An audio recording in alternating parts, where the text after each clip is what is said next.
MIL in the Wild, The Insane Granny Saga, Part 1. So this happened earlier today over the course of about 3-4 minutes. Some relevant background. I broke my ankle and a few toes weeks ago. My cast was removed 3 weeks ago, so I'm mobile and now down to using one crutch, mostly for balance. This has meant that my brother has been chauffeuring me around everywhere, including to and from work. He was running late today, so I wobbled my way down to a supermarket to grab milk, etc., and told him to pick me up outside the store at the little pickup, drop-off point by the entrance. So I was sitting on the bench outside the store when a wild MIL appeared, with her DIL and grandkid.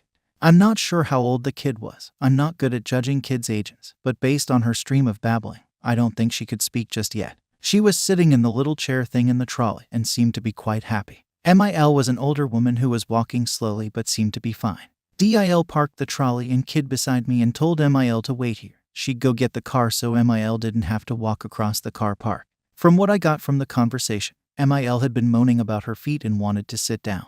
DIL was trying to get her to sit on the bench, and MIL was martyring herself. I promptly put a stop to all of that by offering the MIL my dry part of the bench and moving further away to lean against the wall. MIL didn't even look at me before sitting down, like she'd just been crowned. DIL kissed the kid and told her Mummy will be back in a moment. You be good for Granny. And then we'll go for a fun ride in the car. Kid's happy and excited for the car ride. Mom disappears. As soon as DIL was out of earshot, the MIL tuned to the kid and said, "You're such a bad little girl. See, Mummy's leaving you here. She's gone without you. No car for you." Cue the kid bursting into tears and screaming for her mom. I'm not sure how much the kid understood of what the MIL had said. It may have been all, or she could have just understood the no car part. Either way, it was a SHTTY thing to say to your grandchild or any child, TBH. I looked right at her and gave her the raised eyebrow look and some serious glaring, which probably gave away the fact that I'd heard her. She completely changed her tune, loudly telling the kid that she was only joking and Mummy will be right back, etc. This didn't really have much effect on the kid, and she was working herself into the right state, so the MIL decided to take her out of the trolley seat. She plonked the screaming kid on her feet, then turned back to sit on the bench. Guys, this kid could have given Usain Bolt a run for his money. The moment she had her balance, she made a run for it, screaming for her mummy, straight towards the road. There was about 15 feet between the road and me, and about half that between the kid and the road. In the time it took for me to realize the kid was heading for the road and that MIL hadn't seen a thing, the kid had made it past the bollard. I have never moved so fast in my life. I managed to grab the kid and make it back to the pavement before my ankle realized that a full sprint this soon was so not a good idea. Neither of my legs were interested in supporting me after that, so I just sort of crumpled into a heap on the pavement with this kid. The next thing I knew, the DIL was there, taking the kid from me. It was her car that she'd run in front of. DIL was crying, the kid was crying, I was crying, and MIL was still sitting on the bench. Anyway, I blame it on the adrenaline or pain because normally I wouldn't get involved. But I told the DIL exactly what had happened, all of it, even what MIL had said to the kid. When I left, DIL was still screaming at her mother. Update 1. Firstly, the ankle, it's sore, swollen, and bruised, but thankfully not broken. The doctor says it's badly sprained and will set my recovery back, but I don't need to go back in the cast. So, because I had an appointment with my physiotherapist this morning, I decided to wait for that instead of heading to A&E last night.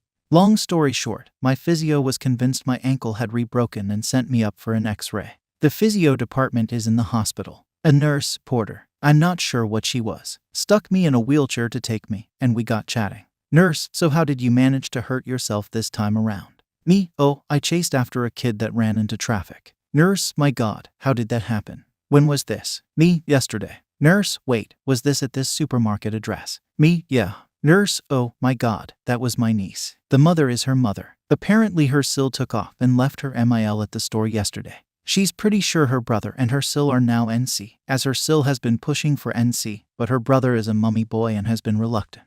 She's already in NC with her mother after she caught her intentionally pinching her newborn. She also told me that her niece is fine, but her SIL got a big fright. So there you go, it's a damn small world. I had 100 questions for her, but thought that might be a bit rude. I'm not sure if I'll run into her again. It wasn't really clear where in the hospital she worked or what she actually does, but you never know. Update 2. I really didn't expect to have an update for this again. I was pretty sure it was all over. I was wrong. I had another physio appointment today and ran into the kid's aunt again. It turns out she's training to be a physiotherapist, so I'll probably see her a lot. After my appointment, she asked if she could talk to me, so we had a sit down and a chat.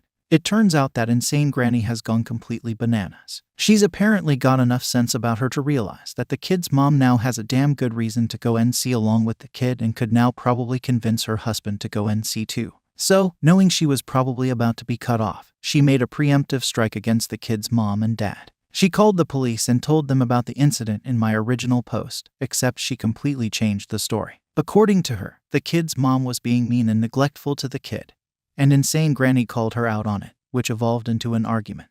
While they were arguing, the kid ran off into the road. Insane granny noticed and ran after her. The kid's mom then snatched the kid from granny and left granny at the store. No mention of me. Based on how quickly things have moved, they think that insane granny told the police this story on the day of the incident, if not the day after. I'm not sure what the rules are around the world, but here in Scotland, the police have to investigate, and they also have to inform social services, who then have to do an initial assessment. Talking to the kid's school, the doctor, etc. Basically, there are a few compulsory boxes to be checked before deciding whether or not to carry out a more in-depth investigation, and there isn't much you can do to stop it. So the police dropped by to visit the kid's mom and dad last Thursday. The kid's mom told her version of events but couldn't really give many specifics as she wasn't really there. She only really knew what I'd told her. So the police and presumably social services now have two conflicting reports, one of which claims the involvement of a third party, me. The next day, they received notice that social services would be in touch. This has all lit a fire under the kid's dad's arse, and he confronted insane granny. The highlights include: her end game is to get custody of the kid. She hopes the kid's mom will be jailed. She admitted to lying to the police but is confident the kid's mom can't prove what actually happened because there's no way she'd be able to find me to corroborate.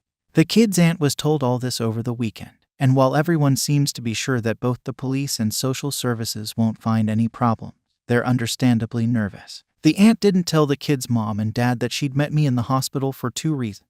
She didn't actually have my permission to do so and definitely didn't have my permission to give out my contact details. Basically, the aunt asked if I'd be willing to give my side of the story to the police and social services, and could the kid's parents contact me. I've agreed, and the aunt is going to pass everything on to the kid's parents. Chances are they won't need me to do anything, but you never know. I've also pointed out that the security cameras for the store would have caught everything, and that will probably be the police's first stop. So the drama continues. Update 3. So things have gotten interesting. The kid's mom contacted me, and we met up for coffee yesterday. She's a really nice lady who is under a lot of stress. I told her about just no MIL, and she said she'd have a browse, though I have no idea if she was just being polite or not. She ended up a bit of a ranting mess, but I don't blame her, to be honest. She did clear up a few things, though. The big one being that the insane granny didn't call the police. She called a friend of hers who works in social services. Insane granny gave this social services friend her version of events, and the friend officially reported the kid's mom.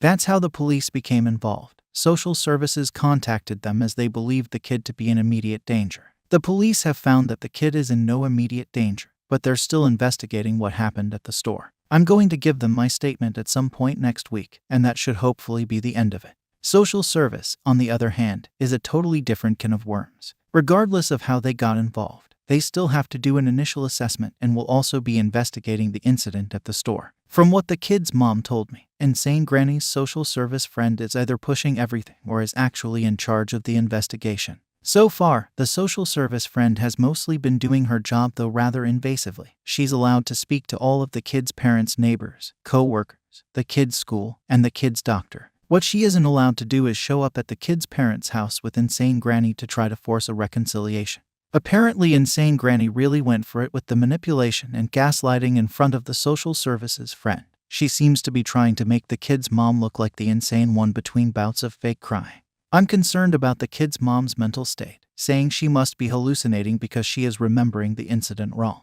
She said that the kid should be placed in her care until all this nonsense is sorted out. She asked her son, the kid's dad, how the divorce proceedings were going. They are not divorcing. She was trying to make it look like they were to her friend. I told the kid's mom that she was glad she was feeling well enough to clean the house and asked her if she'd managed to feed the kid today. When the parents pulled out their trump card, the fact that Aunt is in contact with me, she started fake crying and asking why Aunt and the kid's mom are lying to everyone. That the kid's mom had dragged Aunt into her delusion and that she needs help. Then she turned to the social services friend and told her that Aunt and kid's mom must be paying some poor homeless girl or student to lie for her. At this point, the kid's mom admits she lost it at Insane Granny and was screaming at her to leave. This was convincing enough for the social service friend, and apparently the kid's dad, to suggest to the kid's dad that he might want to have the kid's mom section committed to a psychiatric facility. Once the social service friend and insane grandmother left, the kid's parents argued. The gist of it is that the kid's dad was sort of taken in by his mother's claims. She didn't tell me much about that, just that he's sleeping in the guest room now. I offered to speak to him, but she thinks he should trust her without outside input. I've advised her to contact social services herself and give them my contact information so there is an official paper trail, and Insane Granny's social worker friend can't claim she didn't know anything about me. I've also told her to make a complaint about social services friend, but she's nervous that doing so right now would make things worse. So that's where we are right now. I doubt there'll be much to update about once I speak to social services and the police, but the kids' parents are going to keep me in the loop, so if there is any more drama, I'll update again. Edit, I just want to clear up something that I realize I didn't make particularly clear in this post. The kid's mom will definitely be reporting the social services friend.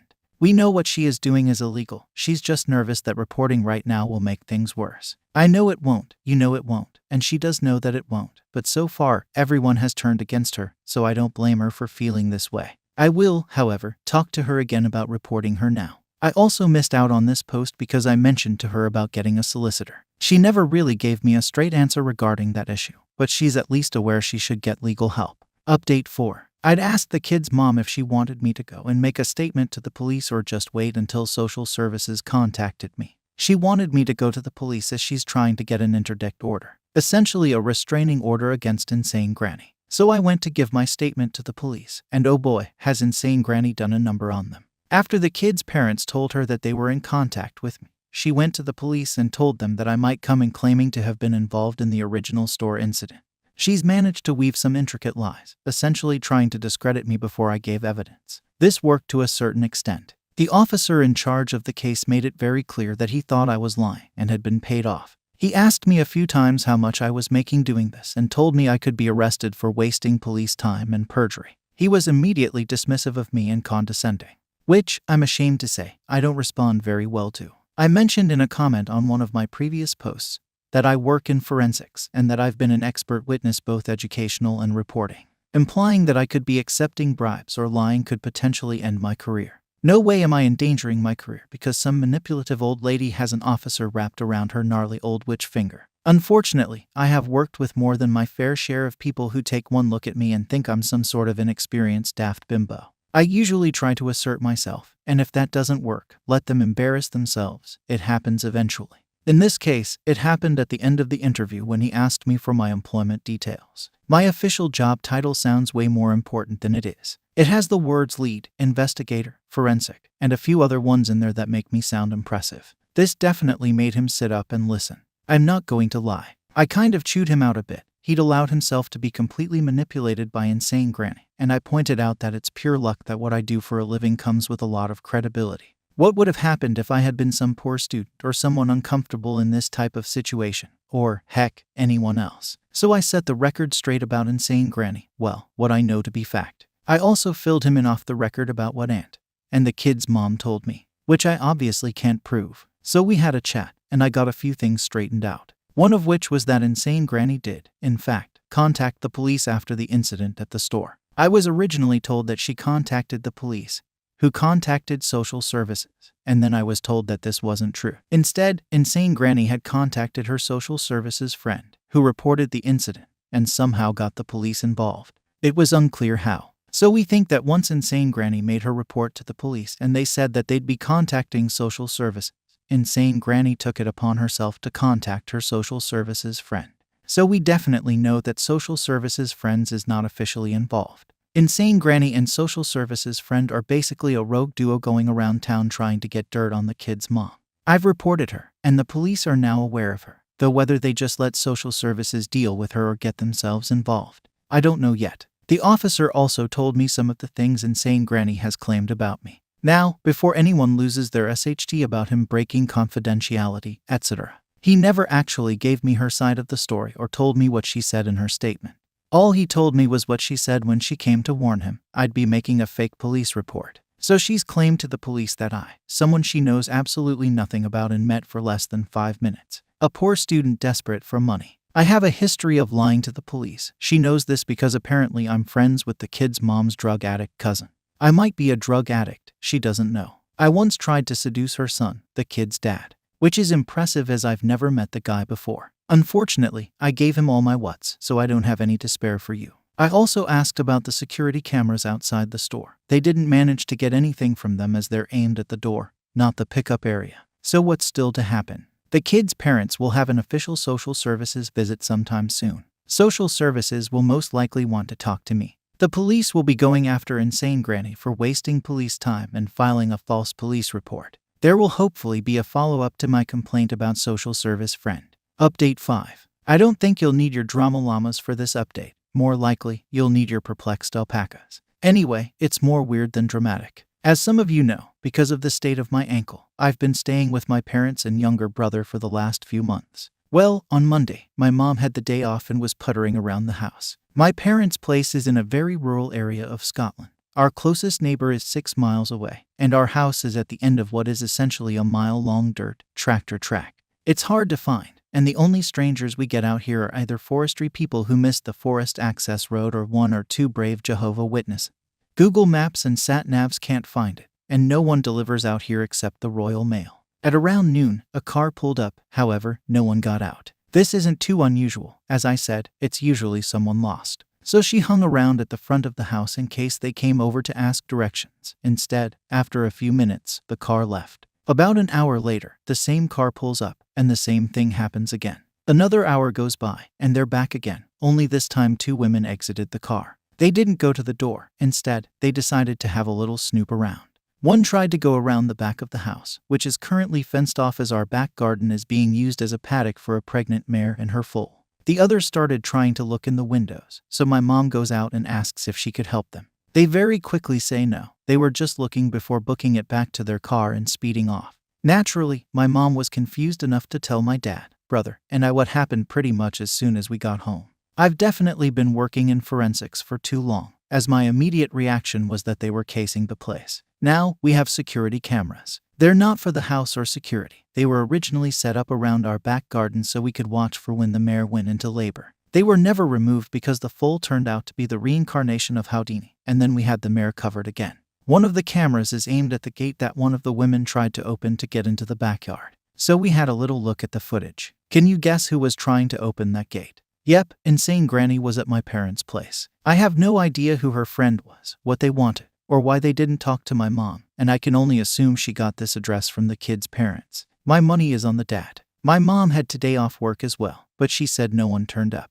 However, I have a day off tomorrow, and apart from my brother being about in the morning, I'll be home alone. I know many of you will suggest calling the police for either harassment or trespassing, but in Scotland, trespassing is a civil matter, not a criminal one, so they can't get involved. There are laws regarding trespassing, but they're mostly to do with squatting, and Scotland has a lot of public access laws that essentially let people go wherever they want in rural areas. The stalking and harassment laws require 2 related incidents and must pass the reasonable person test. If the average person on the street was subject to this behavior, would they feel threatened, alarmed, or distressed? If not, then there was no offense. The offender must also be aware that what they are doing is causing alarm and distress. For example, if your MIL wants access to your kids and keeps coming around to your house to complain every night for a fortnight, you become fed up and begin to feel distressed about your mother's constant visits. Your MIL is aware that her behavior will cause you distress and is hoping to wear you down into letting her see your kids. I'm not particularly worried. Even with my leg, I'm pretty sure I could take her. And my brother has graciously let me borrow Bernard's old shinty stick with a kitchen knife duct taped to it.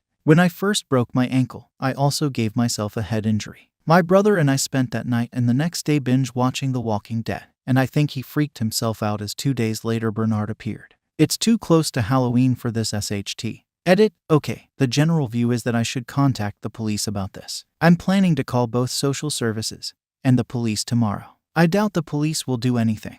But as everyone has pointed out, at the very least it'll be documented. I've also texted the kid's mom, but I haven't heard back yet. Midpoint. TLDR. OP saves a child from running into traffic after being bullied and released by Granny. Granny gives a false police report to get custody of said child. The OP has a chance encounter with the child's aunt and offers to be a witness. Granny goes to the police station first and lies about OP. Luckily, it was resolved due to the OP's profession, forensics, alongside the police. Granny then turns up at OP's home. Thank you for watching the video.